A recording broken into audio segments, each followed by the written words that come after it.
Hello friends, welcome to our YouTube channel friends. আজিৰ এই ভিডিঅ'ত বান্ধন অসমীয়া চিৰিয়েলখনত অভিনয় কৰা জনপ্ৰিয় অভিনেত্ৰী গীতাৱলী ৰাজকুমাৰৰ বিষয়ে আপোনালোকক কিছু নতুন নজনা কথা জনাম।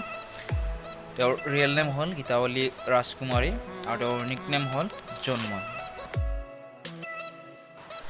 প্ৰফেশ্যন এক্ট্ৰেছ এণ্ড টিচাৰ আৰু তেওঁৰ ডেট অফ বাৰ্থ হ'ল 8 October. Birth place Jorhat Assam, current city Jorhat Assam.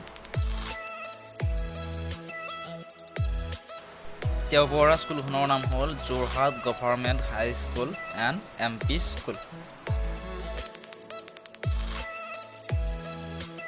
আৰু তেওঁ পঢ়া কলেজখনৰ নাম হ'ল JB কলেজ আৰু তেওঁ MA কটন কলেজৰ পৰা পাছ কৰিছিল।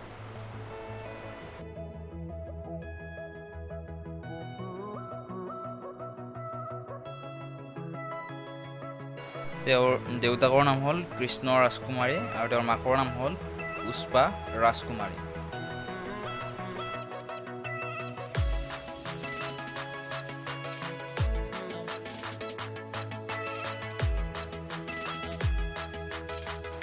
তেওঁ অভিনয় কৰা প্ৰথমখন মুভি হ'ল কৃষ্ণচূড়া আৰু এইখন 1998 চনত ৰিলিজ কৰা হৈছিল।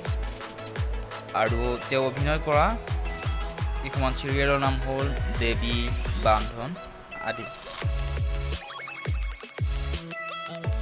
তেওঁ অভিনয় কৰা কেইখনমান ফিল্মৰ নাম হ'ল কৃষ্ণচূড়া, হিয়া দিয়া নিয়া, কইনা মোৰ ধুনীয়া, টেক, ককা দেউতাৰ, ঘৰ জোৱাই, প্ৰিয়া ও প্ৰিয়া, পত্নী, তোলা আৰু তেজা আদি।